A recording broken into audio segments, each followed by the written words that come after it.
교회에 대한 교회의 본질이 무엇인지에 대한 성경의 표현은 여러 가지가 있습니다.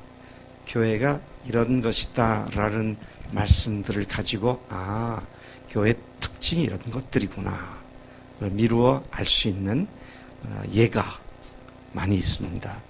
그것들 중에 우리 마음속에 제일 먼저 떠오르는 것이 있다면 교회는 그리스도의 몸이다 라는 표현입니다. 또 뭐가 있습니까? 교회가 이런 것이다 라고 하신 말씀, 제가 첫 번째 그리스도의 몸이다 라고 말씀드렸으니까 여러분들이 한 2개 정도 더 답을 해보시면 좋겠어요. 교회는 이거다 라고 하신 표현 중에서 어떤 것이 있습니까?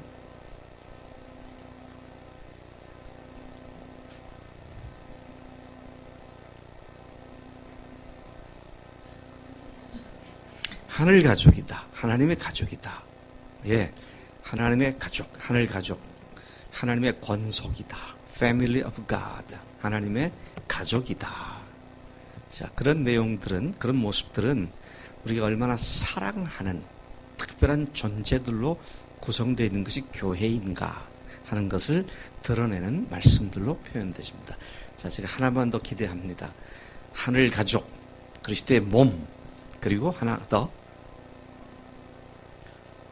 예, 사랑의 공동체가 하늘 가족이 사랑의 공동체고요. 네? 예. 나올 게 굉장히 많이 있는데, 교회에 대한 설명이 하나님의 꿈이고, 교회가 완성될 때가 주님이 오실 때고, 그런 말씀인데, 교회가 이런 거다. 교회의 특성을 잘 나타내 주는 것이 교회는 주님의 몸이다. 하나님의 가족이다. 그리고 하나가 더,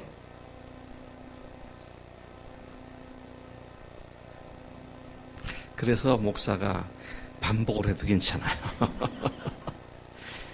하나님의 백성이다. 너무 쉬운 얘기를 지금 여러분들이 얘기를 다 알면서 얘기 안 하신 것 같은데 하나님의 백성이다. 하나님의 백성이다라는 표현이 가장 강력하게 의미하는 바는 그분이 통치자시다. 그분이 황제이시고 주권자이시다. 따라서 우리 교회가 그리스도의 주되심 앞에 굴복하는 교회를 이루는 정신이 바로 우리 교회의 첫 번째 정신이기도 한데요. 하나님의 지배와 통치가 마음껏 이루어지시는 그런 교회. 그래서 하나님의 나라, 하나님의 백성 그런 개념이 되고요. 또 이미 말씀하신 대로 하나님의 가족 공동체, 그러면 사랑하는 공동체. 목숨을 아끼지 않고 사랑하는 그런 사랑이 통용되는 공동체가 바로 교회다. 그리고 오늘 우리가 초점을 맞추기 원하는 것은 교회는 그리스도의 몸이다.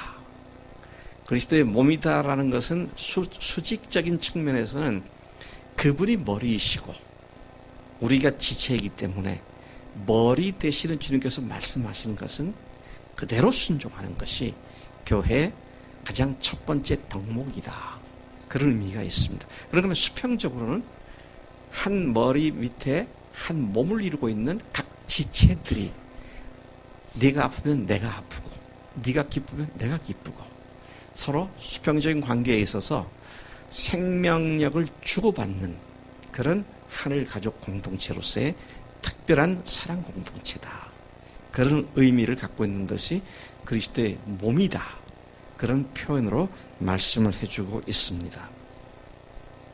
여러분, 교회가 그리스도의 몸이라는 것이 사실이라고 한다면 교회는 하나의 생명체이고 한두 걸음 더 나가서 교회는 하나의 인격체입니다.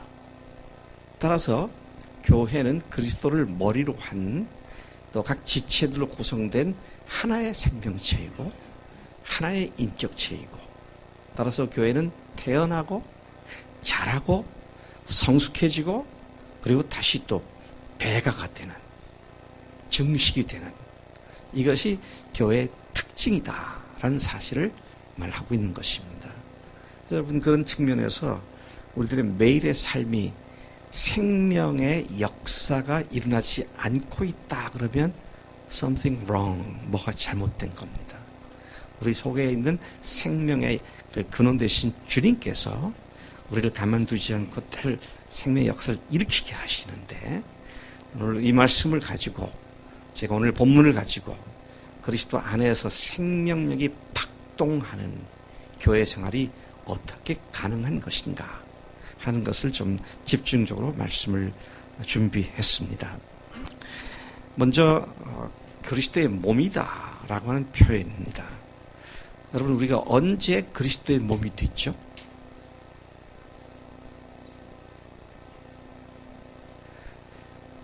예, 우리가 예수님을, 부활하신 예수님을 주인으로, 주님으로 마음속에 모셔드리고 내 인생의 주인을 바꾸는 그 순간에 우리에게는 새로운 생명이 시작되었고 그리스도의 몸 속으로 들어오는 놀라운 역사가 일어났습니다.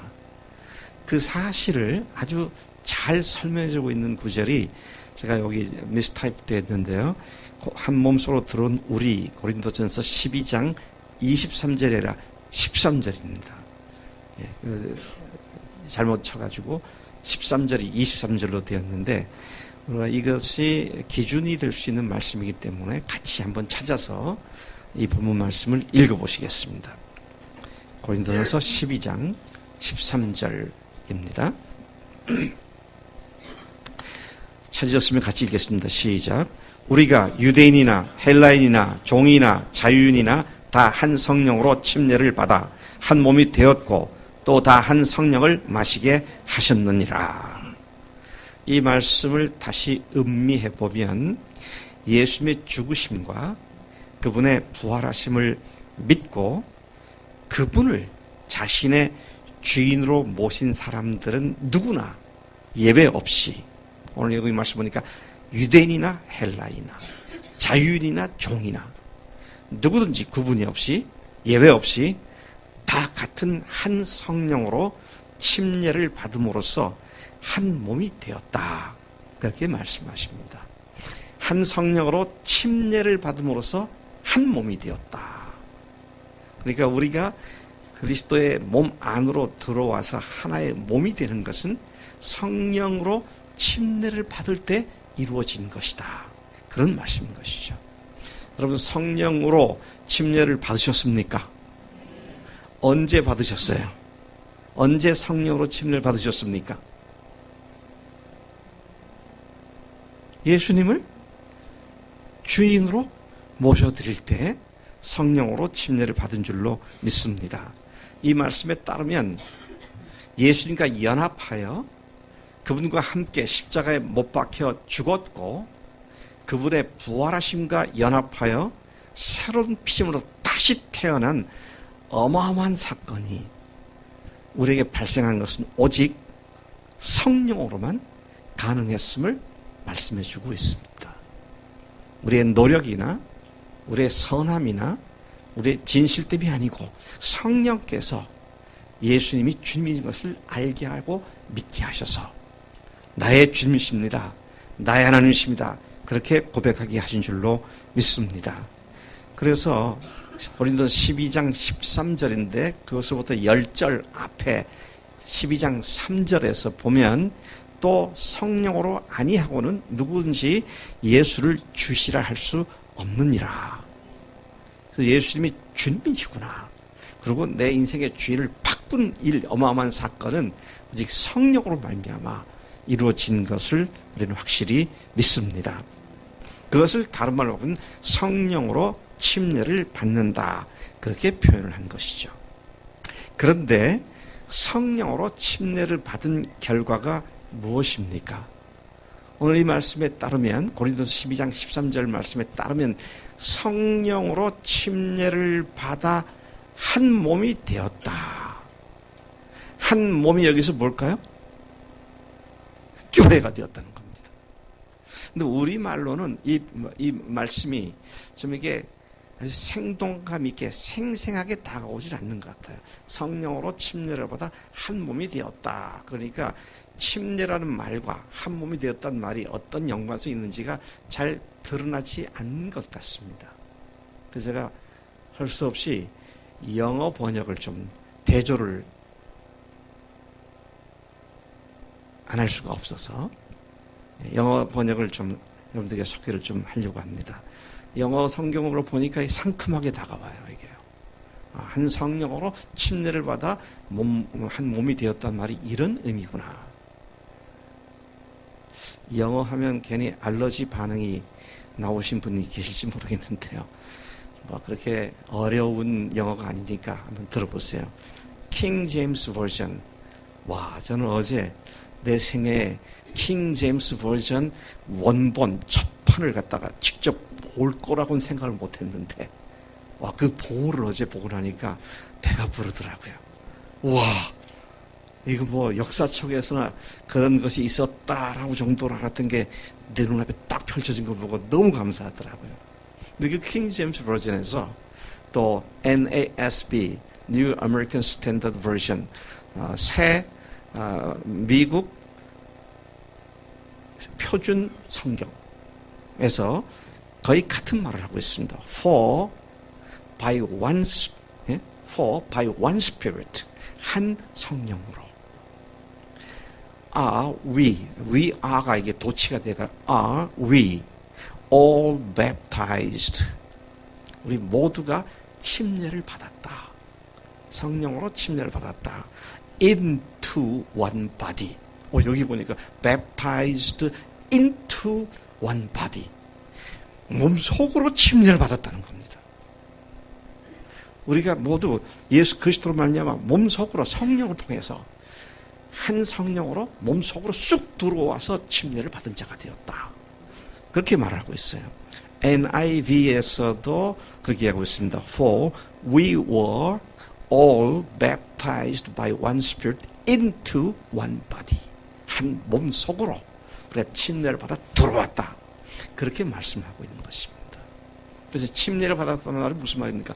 예수님과 함께 자기가 주인 됐던 죄악된 내가 십자가에서 못 박혀 죽은 자가 되었고, 그분이 다시 부활하셔서 다시 살아셨을 때 그분의 부활과 함께 나도 새로운 생명으로 다시 태어났다 라는 사실을 믿음으로 고백하고, 내가 그렇게 믿음으로 신앙을 고백할 때 그 고백이 바로 성령으로 말미암아 되었는데, 그때의 성령으로 그리스도의 몸속으로 침례를 받아 들어오게 되었다.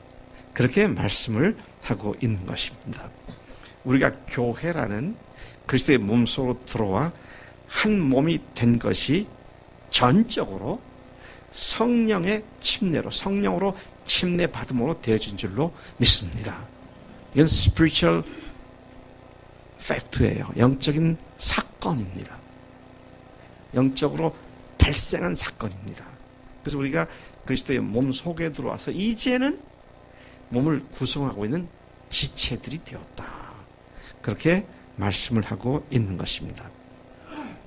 지난주에 저는 오늘 본문 바로 앞에 나오는 4장, 에베소 4장 1절부터 10절까지 해서 한 몸 된 각 지체는 성령께서 하나 되게 하신 것을 힘써 지키라 라는 말씀을 가지고 지난주 말씀을 같이 나눴습니다.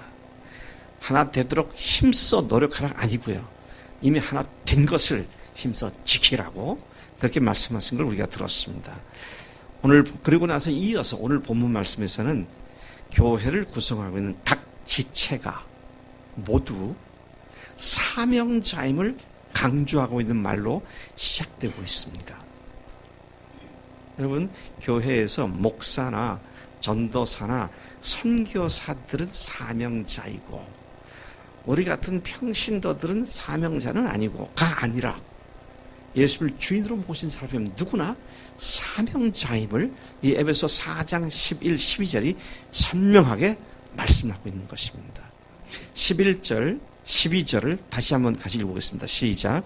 그가 어떤 사람은 사도로, 어떤 사람은 선지자로, 어떤 사람은 복음 전하는 자로, 어떤 사람은 목사와 교사로 삼으셨으니, 12절, 이는 성도를 온전케 하여 봉사일을 하게 하며 그리스도의 몸을 세우려 하심이라.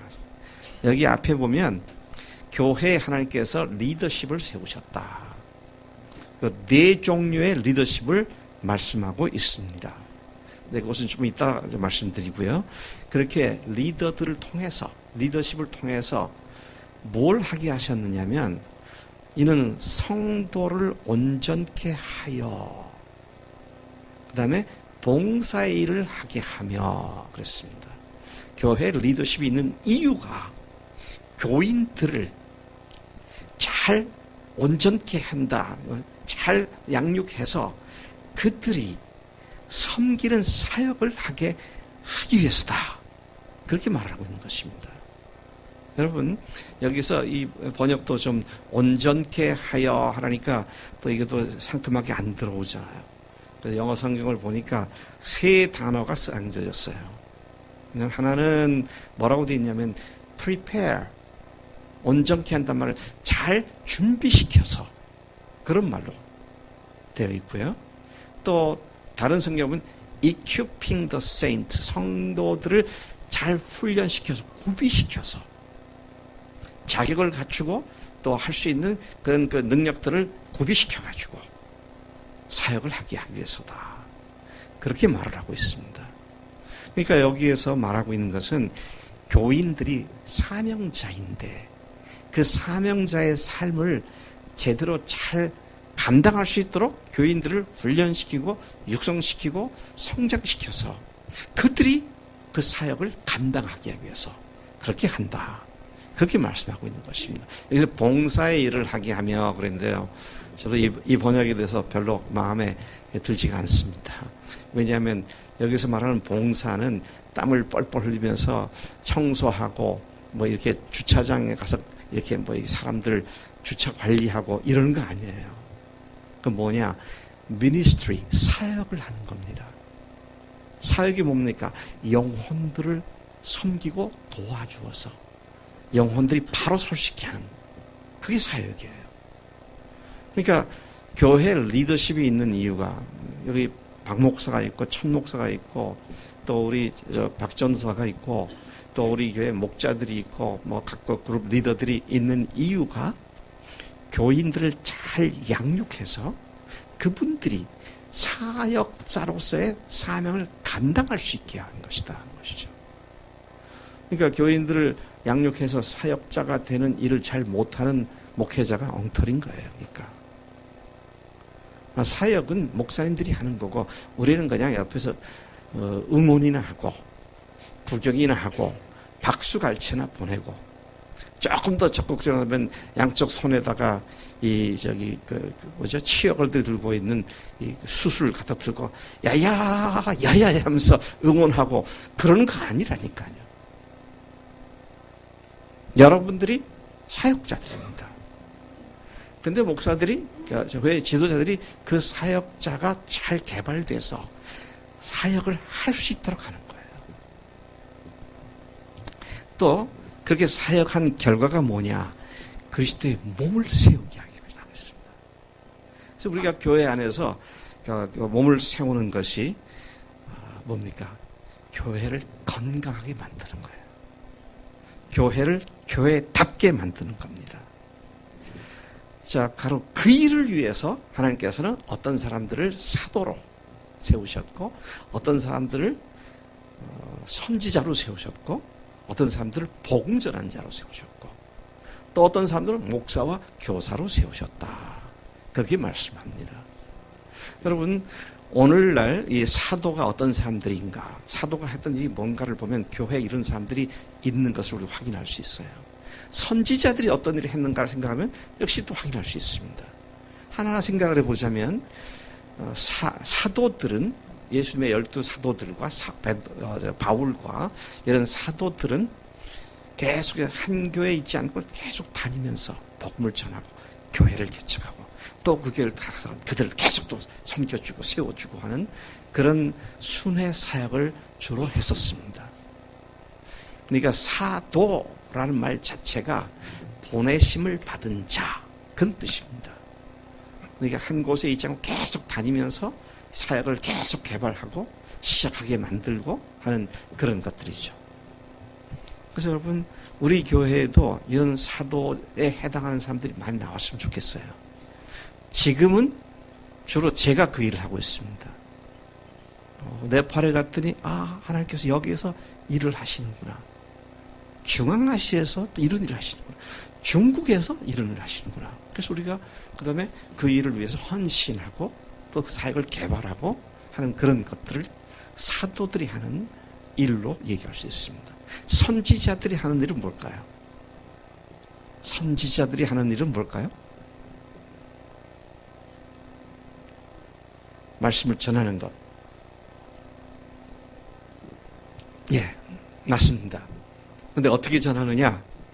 말씀을 해석을 해서 그 하나님 말씀이 오늘 우리 삶의 현장에서 어떤 문제를 말씀이 지적하고 있는지를 알고 그 사실을 교인들한테 말씀으로 선포함으로 말미암아 말씀에 어긋나지 않도록 말씀으로 잘 안내하는 그 일이 바로 선지자들이 하는 일이었습니다. 우리 교회에도 타이틀이 선지자라는 말을 붙지 않았어도요. 말씀을 보는 가운데 깨닫고 와, 이 말씀이 오늘 우리에게 이렇게 말씀하시는구나. 제가 말씀 깨달았는데 이 말씀이 이렇게 말씀하셔서 우리 교회가 이렇게 되라고 말씀하시네요. 이런 깨달음을 가지고 교회에 기여를 하는 이런 사람들이 바로 선지자 역할을 하는 사람들이다. 우리 교인들 다 선지자 되기를 원합니다.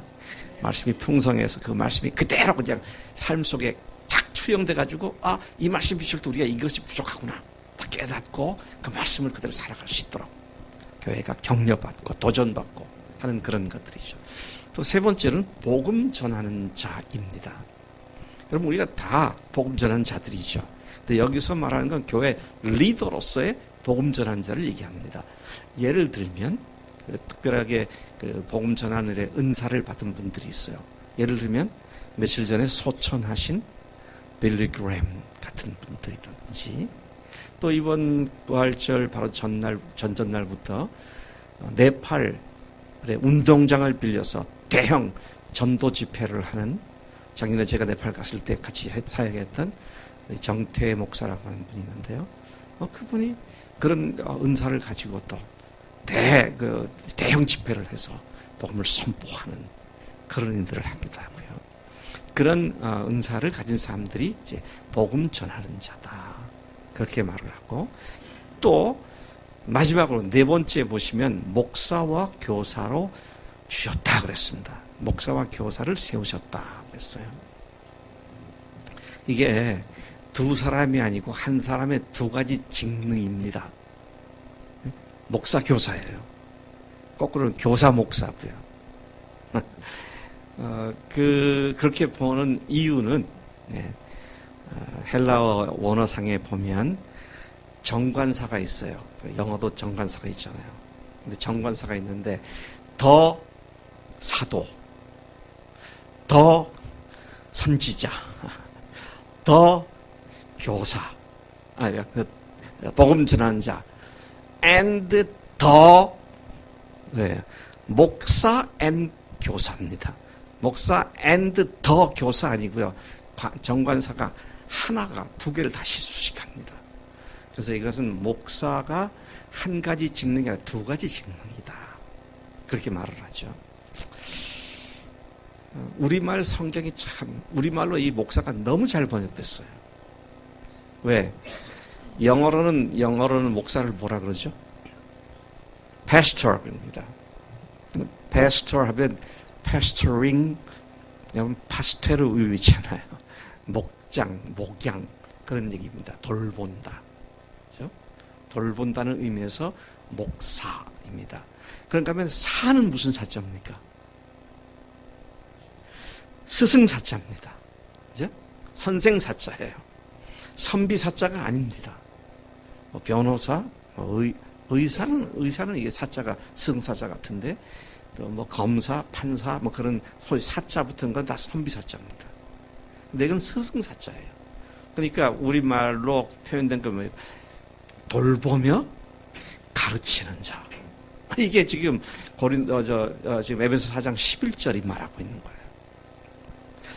그래서 제가 목사는 돌보며 가르치는 자다. 그래서 일부 예배 때 교사들한테 그랬어요. 교사는 거꾸로다. 가르치며 돌보는 자다. 그러니까 교사가 가르치고 돌보는 일을 하지 않으면 50% 직무유기하는 거다. 왜? 말씀을 가르친 데는 그대로 살도록 돌봐주는 것이다. 그래서 여러분, 말씀을 가르치고 돌보는 그 일이 얼마나 중요한지 주님께서 지상명령을 하실 때도 거기다 포함시키셨더라고요. 내가 너에게 분부한 모든 것을 가르쳐 지키게 하라. 가르치는 것은 교사가 하는 일입니다. 근데 지키는 것은 목사가 하는 일이에요. 목자가. 그래서 우리 교회는 목장의 책임자들을 뭐라고 그러죠? 목장을 책임 맡은 사람을 뭐라 그래요? 목자라 그러잖아요. 돌보는 일을 하는 겁니다. 자, 그런 측면에서 교회의 리더십이 목사와 교사. 그래서 제가 30년 전부터 계속 이 사실을 학교에서 계속 얘기했어요. 교사는 가르치며 돌보는 자다. 그러니까 교사라 그러지 말고 사목이라 그러자. 근데 이 말이 끝까지 안 받아들여졌어요. 가르치며 돌보는 자, 돌보며 가르치는 자. 목사와 교사는 같은 직분이니까 말이죠. 앞에 거가 뒤에 거 뒤집었을 뿐이지. 그래서 여러분, 목회자가, 저를 포함한 얘기입니다. 목회자가 교인들을 가르친 대로 살도록 계속 권고하고 돌보고 팔로우업을 하고 성경을 가르치고 양육하고 하는 일을 하지 않으면 목사도 자기 직무의 50%를 직무유기하는 거예요. 자, 그래서 제가 여러분들에게 성경 공부합시다. 파이엘의 목장에 자발적으로 참여합시다. 그러잖아요. 근데 아직도 대부분 다 참석 안 하고 있잖아요. 그래서 그런 교인들을 뭐라고 불러야 될까요? 50% 직무유기하는 교인들. 여러분, 제가 오늘 좀 이렇게 여러분들의 기억에 분명하게 새로워지도록 하기 위해서 이런저런 이야기를 다시 하고 있는 겁니다. 네. 자, 사명자들의 사역을 제대로 감당할 수 있도록 세우기 위하여 하나님께서는 교회 리더십들을 세우셨다라는 말씀을 제가 하고 있는 것입니다. 이미 선지자가 어떤 일을 하는 사람인지, 또 사도가, 복음 전하는 자가, 목사와 교사가 어떤 사람들인지 이미 말씀을 드렸습니다. 여러분, 사명 완수를 위하여 교회는 반드시 성장해야 합니다. 아까 그랬잖아요. 이게 생명체라고요. 생명체가 성장하지 않으면 이건 보통 비정상이 아닙니다. 네? 생명체가 성장하고 생명체가 생산력을 갖지 않으면 이거 비정상인 거예요. 교회가 그렇고 거기에 있는 각 지체들이 그렇고. 그래서 여러분, 교회 각 사람을 사역자로 알고 사명자로 알고 훈련시키고 준비시키고 구비시키는 지도자들이 있는 이유가 바로 교인들을 사명자들이기 때문에 훈련시켜서 그리스도의 몸을 건강하게 세우도록 하기 위하여 그 일이 필요하다라는 말씀인 것입니다. 교인들을 훈련시키고 성장토록 돕는 일은 교인들로 하여금 사역을 함으로써 그리스도의 몸인 교회를 건강하게 세우기 위함이다. 성장한 교회의 모습이 바로 13절부터 15절까지 나와 있습니다. 성장한 교인들과 교회의 모습이 이런 모습이 돼야 한다는 것입니다. 13절부터 15절까지를 차근차근 다시 한번 읽어보시겠습니다. 시작. 우리가 다 하나님의 아들을 믿는 것과 아는 일에 하나가 되어 온전한 사람을 이루어 그리스도의 장성한 분량이 충만한 데까지 이르리니 이는 우리가 이제부터 어린아이가 되지 아니하여 사람의 속임수와 간사한 유혹에 빠져 온갖 교훈의 풍조에 밀려 요동하지 않게 하려 함이라. 오직 사랑 안에서 참된 것을 하여 범사에 그에까지 자랄지라. 지금 이 말씀을 하나하나 다시 살펴보면 우리가 다 하나님의 아들을 믿는 일과 아는 일에 하나가 되어 그렇습니다. 여러분, 오늘 자기 마음대로 예수 믿으면 안 돼요. 자기 마음대로가 아니라, 자기 생각대로가 아니라 성경에서 소개해 주신 그 예수를 믿는 일이 우리가 똑같이 해줘야 합니다. 예? 다 하나가 되라고 그랬어요. 믿는 일과 아는 일에 하나가 돼야 그게 성장한 교인들이고요. 성장한 교회 모습이다 하는 것이죠. 참 저는 너무 감사한 것이 그동안 복음에 대한 이해나 또 믿음이 부분적이었던 것들을 하나님께서 제 생애 60여 년의 세월에 걸쳐서 이게 바른 믿음이다. 이거를 확증시켜 주셔서 그래서 그동안 구멍난 복음을 열심히 키워서 전 세계에 돌아다니면서 전할 수 있게 된 것이 너무 감사한 일입니다. 여러분들, 예수님이 십자가에 죽으시고 부활하셔서 하나님의 아들인 것을 확실하게 증명해 준 이 분명한 증거를 갖고 믿는 것이 얼마나 놀라운 일인지, 이 말씀을 여러분들이 듣고 계속 그 믿음으로 나아간다는 것이 큰 복인 줄로 믿습니다. 사명을 감당하기 위해서는 성장하는 교회는 하나님의 아들 예수를 믿고 아는 일에 하나가 된 교회인 것입니다. 우리는 그분의 부활하심을 통해 그분의 십자가를 바라보는 믿음을 가진 자들입니다. 따라서 우리는 부활의 렌즈를 통하여 복음을 새롭게 이해하고 확신한 믿음에 있어서 하나가 된 교회로서 건강한 교회임을 알고 확신하는 것이 정말로 중요합니다. 여러분, 제가 이번에도 미국 가서 세 교회에서 말씀을 전하지 않았어요. 근데 너무도 놀라운 것은 그 교회에서 기둥 같은 분들이 끝에 가서 고백하는 것이 아직도 안 된 줄로 알고 되게 해달라고 계속 기도했었는데 이제 보니까 이미 십자가 벌로 다 돼 있었는데 이걸 모르고 계속 되게 해달라고 그런 기도를 한 것을 잘못 알았는데 이제는 이것을 알게 해서 너무 감사하다고. 여러분들의 기도와 찬송은 어떻습니까? 되게 해달라고 기도하십니까? 되었음을 선포하며 감사하는 기도를 하십니까?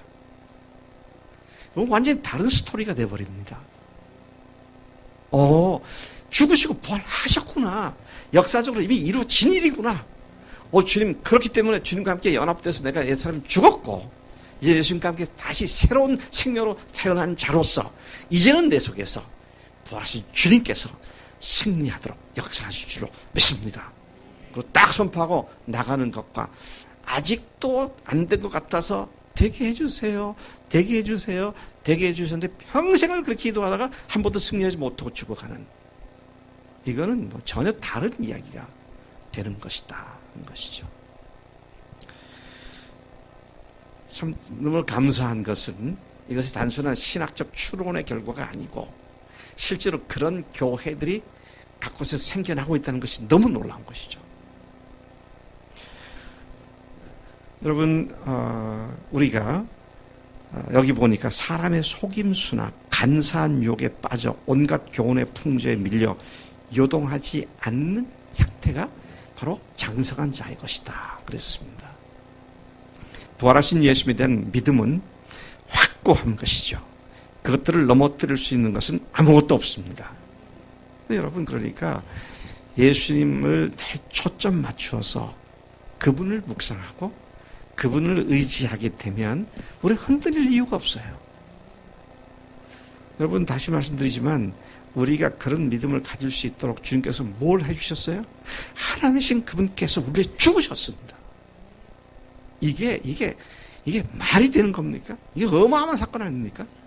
그분이 우리를 죽으셨다.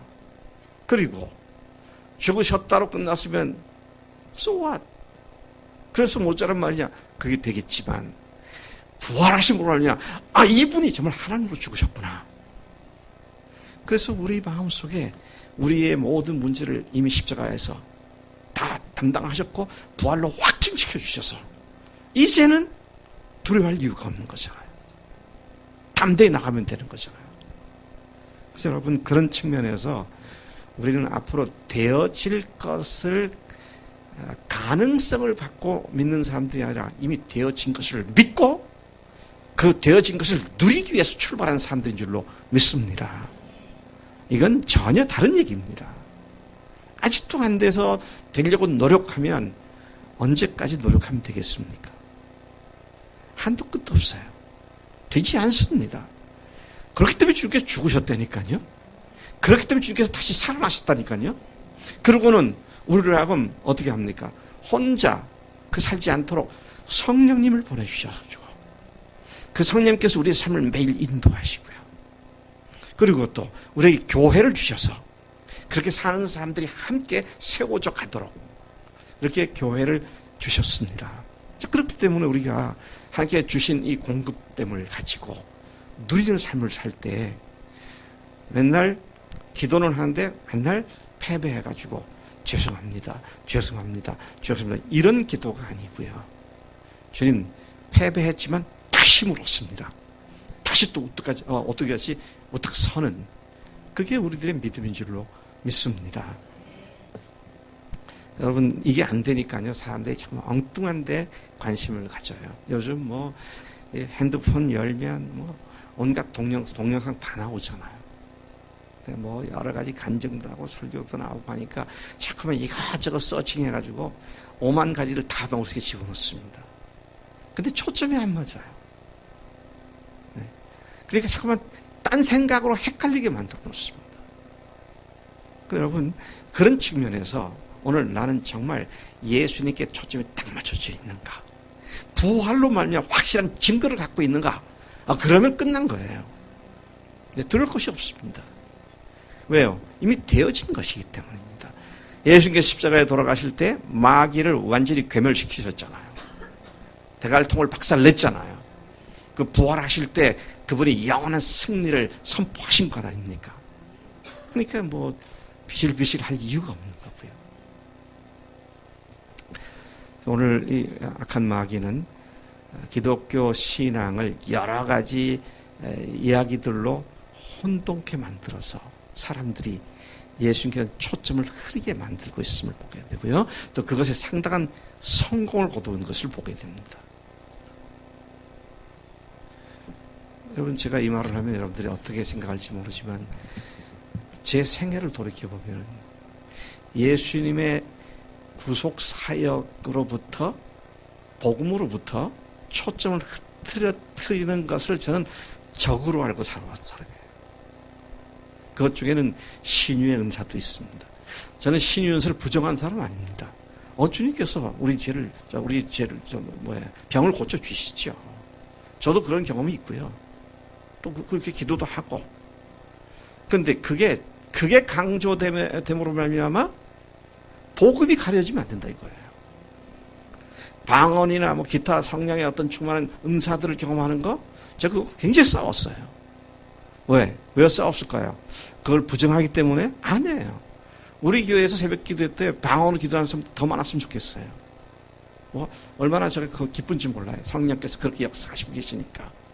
근데 제가 거기에 비상등을 켜고 딱 조심했던 거는 그게 복음을 흐트려서는 안 된다는 거죠. 왜요? 그분이 죽으시고 부활하신 이 엄청난 사건이 우리에게 모든 것을 다 허락해 주셨는 건데 그것이 아닌 지엽적인 것을 가지고 그것을 대치시켜버리는, 그래서 복음의 광채가 흐트러져 버리는, 이것은 정말 우리가 조심해야 할 문제다. 건강한 교회 구성원들의 또 한 가지 다른 특징은 언제나 진실을 말하되 사랑으로 하는 것이 바로 건강한 교회, 성장한 사람의 특징입니다. 자기 자상에 있어서 어떤 사람은 항상 의롭고 정의롭고 진리의 편에 서서 살아야겠다, 그런 사람들이 있어요. 너무 귀한 겁니다.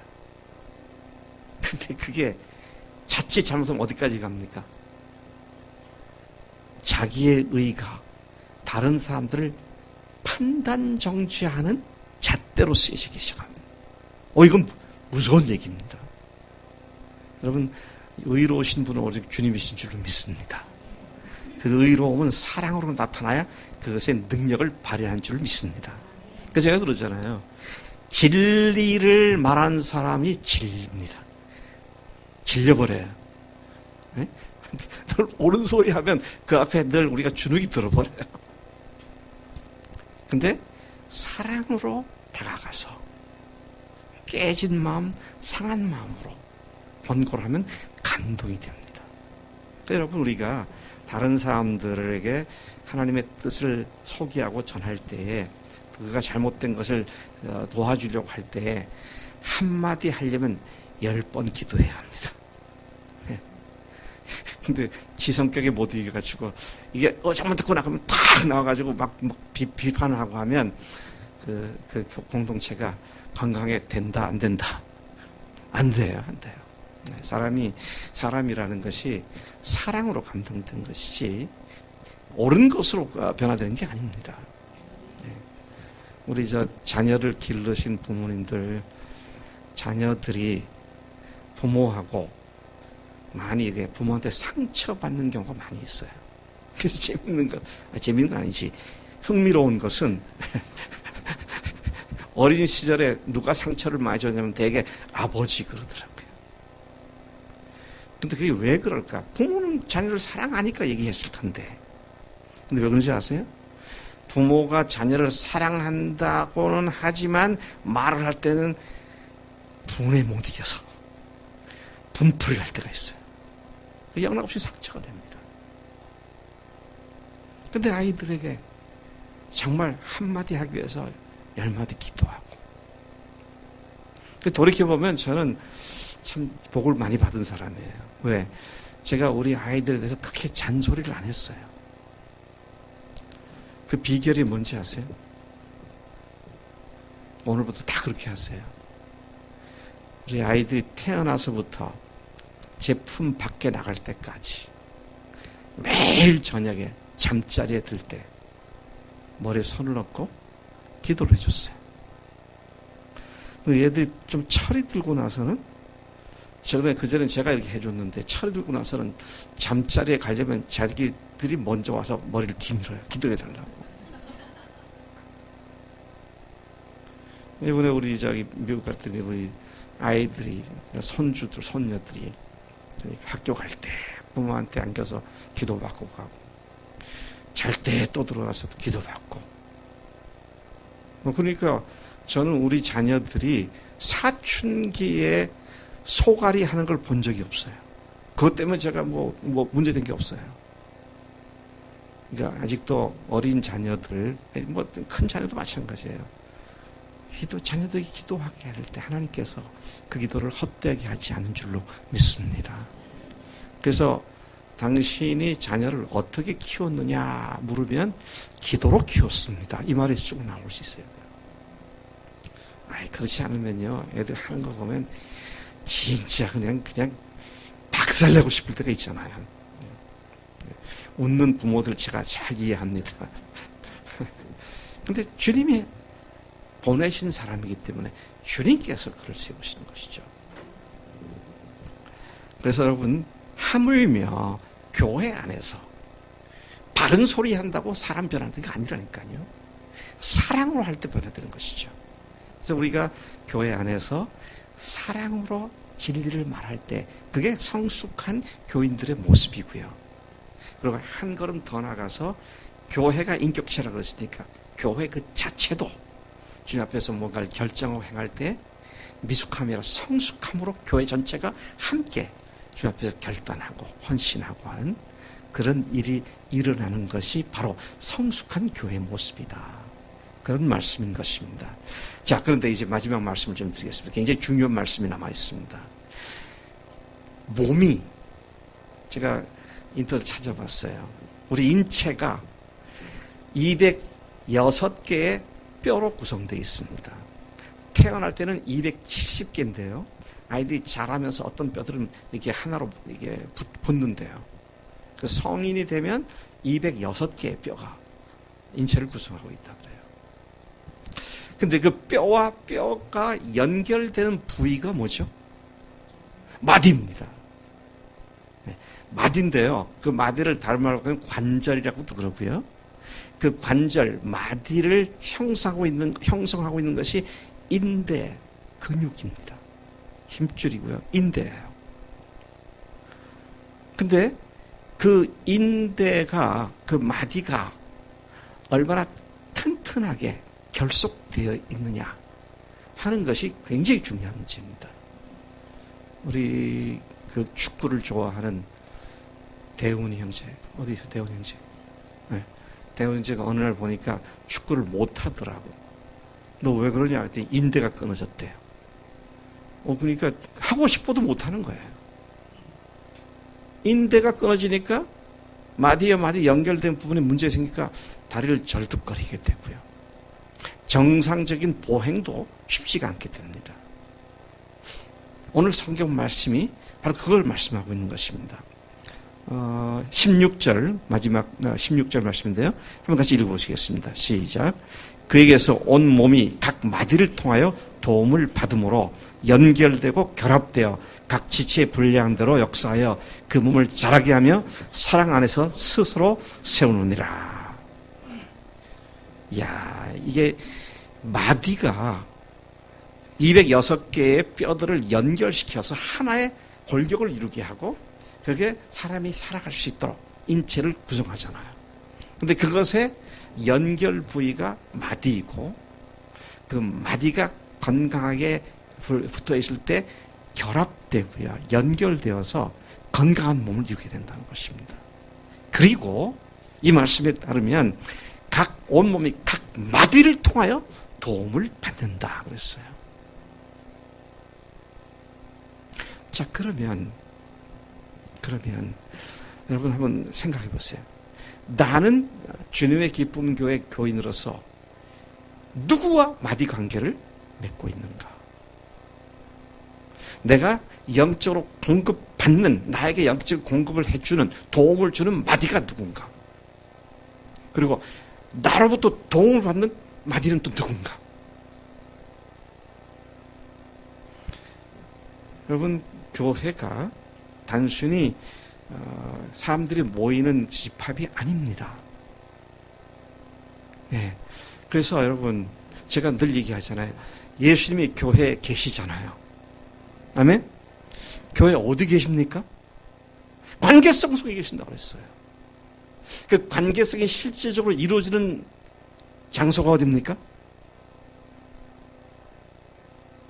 아니, 교회인데 그 관계성이 실제 이루어지는 부위가 어디예요? 마디예요.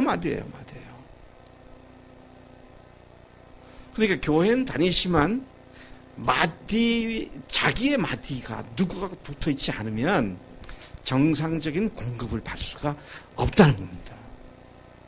그래서 우리가 목장도 하고 성경 공부도 하면서 이제 새로 오신 분이나 새로 믿기 시작한 사람들은 이제 그 마디에 제대로 붙을 수 있도록 계속 도와주고 섬겨주고 하는 그런 일을 하는 것이죠. 근데 너무도 유감스럽게도 오늘 대부분의 교회들이 단순한 모래알과 같은, 단순한 콩알 같은 사람들을 자루 속에 모아놨다 흐트러뜨려 버리는 그런 교회가 돼가지고 마디와 마디 연결점이 없는 경우가 너무 많은 거예요. 여러분, 사도행전의 초대교회는 어땠습니까? 날마다 각 집에서 모여서 사도들의 가르침 받고 기대하고 떡을 떼며 함께 생활을 한 거잖아요. 교회가 그런 곳이라는 것이죠. 제가 그래서 한국의 교회에다가 셀교를 열심히 소개했습니다. 근데 셀교를 열심히 소개해서 어떤 교회는 참 아름답게 성장했지만 대부분의 교회들이 그걸 성장 방법으로 이용하다 보니까 이 마디가 제대로 형성이 안 돼가지고 그냥 기존 교회로 다시 또 환원해버리는 그런 모습을 받게 되는 것이다. 참 감사합니다. 하나님께서 우리에게 이 비밀을 알려주시고 우리로 하여금 그런 교회로 지향해서 나갈 수 있도록 이 어떤 은혜 주신 것 감사합니다. 저는 단연코 어제가 어제고 오늘이 오늘이고 내일이 내일 같은 그런 삶은 배격합니다.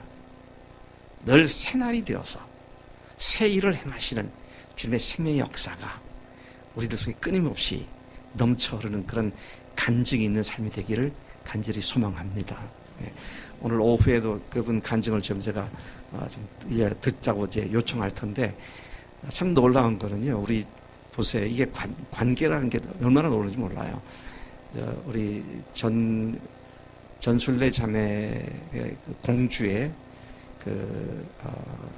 화장품 가게 1층이 있고 2층이 카페가 있고, 근데 1년 동안 열심히 거기 직원들을 전도했는데 우리 천 목사와 또 그 청년들이 가가지고 2층 카페에서 같이 교제를 한번 방문해가지고 교제를 했는데 1층에 있던 매니저가 올라와가지고 보고는 놀래가지고, 아니 어떻게 이런 그 에너지가 끊이지 않고 나오는가 너무 궁금하고, 또 그 모습이 너무 아름다워가지고, 그래서 그 사람이 밑에 내려와서 자기하고 같이 근무하는 23살짜리 자매한테, 그러니까 이런 사람들이 왔는데 이런 교제가 너무 놀랍다고, 내가 너무 기쁘다고, 너무 귀한 얘기를 들었다고. 그 얘기를 들은 23살짜리 아가씨가 우리 자매님이 다시 또 복음 전하니까 그렇게 마음이 준비돼가지고 예수를 영접하게 되고. 참 놀라운 일입니다. 이게 생명의 역사입니다. 근데 엊그제 다시 또 우리 전자매한테서부터 그 새로 믿은 자매한테서 온 그 간증문을 이렇게 제가 받았어요. 근데 아침에, 믿은 지 얼마 안 된 사람이죠. 아침에 출근을 하려고 하는데 뭐 어머니하고 좀 문제가 있어서 좀 어머니가 좀 늦게 되고 그래가지고 그 근무 시간에 지각을 하게 생겨가지고 짜증이 나서 할 수 없이 택시를 타고 그리고 이제 가는데 택시 안에서 내가 왜 이렇게 짜증을 내고 있나. 제가 그 읽은 기억으로는, 그런데 어머니가 좀 늦게 됐고 이렇게 짜증 나는 거 하고 예수님께서 죽으시고 부활하신 거, 이게 비교도 안 되는 건데, 그 생각이 딱 드는 순간 짜증이 다 없어졌다고 말했어요. 그 자매가 브랜드 뉴 크리스천이에요. 근데 주님 앞에 딱 서니까 그런 삶의 변화가 바로바로 이루어지기 시작하죠. 여러분, 교회를 보고 세상의 아버지를 믿게 된다 그랬습니다. 교회를 보고 세상에 너희가 내 제자인 줄 알리라 그랬습니다. 건강한 교회를 세우는 일에 있어서 아주 중요한 기초가 마디와 연결되는 겁니다. 그래서 앞으로는 주일날만 예배 딱 드리고 끝났다 그러면 그거는 교회 생활이 아니에요. 그냥 일주일에 한 번 종교 행위를 한 것뿐이죠. 근데 교회는 하나님의 가족들의 함께 어울려 사는 것이 교회이고요. 관계성을 통해서 주님이 역사하신 것을 경험하는 장소가 교회인 줄로 믿습니다. 그래서 여러분, 제가 스스로 무덤 파는 얘기를 할게요. 저를 좀 제발 좀 열심히 괴롭히세요. 목사님, 지금 어느 때라고 쉬고 계신데 빨리 오세요. 성경 가르쳐주세요. 왜 성경 안 가르쳐주십니까? 좀 저를 괴롭히세요. 예, 좀 그랬으면 좋겠어요. 내가 괜히 코피 터뜨린 얘기를 내가 스스로 진짜예요. 우리 천 목사님이나 박지원 사님도 그냥 계속 괴롭히세요. 말도 안 되는 거 가지고 괴롭히지 말고, 예. 박 목사님 무슨 넥타이를 저런 걸 메고 왔냐. 그런 말도 안 되는 소리 하지 말고. 예. 목사님, 우리가 지금 어떤 상태에 있는데 그렇게 자빠져 잠만 주무십니까? 좀 도와주세요. 성경 좀 배우고 싶습니다. 목사님 신학교 교수 오래 하셨다면서요. 많이 아신다면서요. 그럼 가르쳐 주세요. 앞으로 저를 좀 괴롭히시기 바랍니다. 겁나라. 여러분, 마디를 통해 온 몸이 공급을 받는다고 그랬어요. 이 마디를 통해서 주님께서 교회를 스스로 자라게 한다고 그랬습니다. 이게 셀프 피딩이 돼요. 스스로 몸이 자체가 그래서 먹여주고요. 몸이 스스로 세워주는 거예요. 셀프 빌딩이 돼요. 셀프 빌딩. 이게 이제 마디를 통해서 연결될 때. 그래서 우리 청년들이 그 맛을 지금 보고 있잖아요. 우리 청년들한테 제가 늘 얘기합니다. 주마가편이다.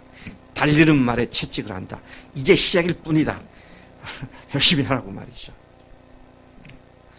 주님께서 오늘 이 아침에 더 이상 우리가 현 상태에서 뭉개고 앉아있지 않고 생명의 역사가 일어나고, 그래서 우리 가운데 아직 부활이 실제가 안 된 분들이 우리 교인들을 보고, 아니 이게 기독교 신앙이었어? 이게 복음이었어? 그럼 나도 믿어야지. 우리 명준이 아빠가 우리 교회에 처음 시작할 때부터 같이 있었잖아요. 그죠? 근데 아직도 안 믿어요. 교회 나오는데. 이따금 나오지만. 근데 누구 책임이에요? 우리 책임이고 내 책임이에요. 그게 다.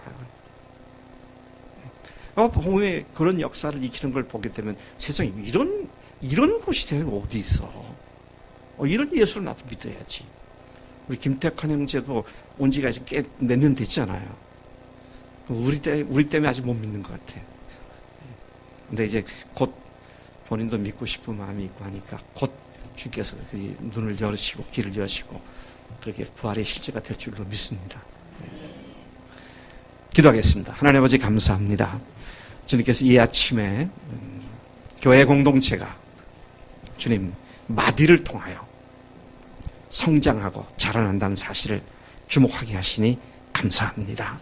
하나님, 교회 리더십들이 이 일을 위해서 있고 또 이 일을 효과적으로 잘 감당할 수 있도록 더욱더 성실한 마음과 열심을 더해 주시고, 또 온 교인들이 사명자의 신분의식을 가지고 하나님, 오늘이 오늘이고 내일이 내일이고 그저 그렇게 평범한 삶을 사는 것이 아니라 날마다 새날이 되어 주부하신 주님과 함께 생명의 역사를 일으키는 우리 교회가 되도록 복 주시고 또 복 주실 줄로 믿습니다.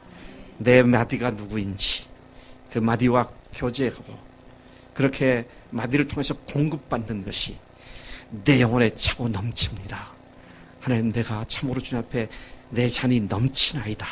그런 고백을 하는 우리 모두가 되도록 복 주시옵소서. 감사하고 예수님의 이름으로 기도를 쌉나이다. 아멘. 아멘.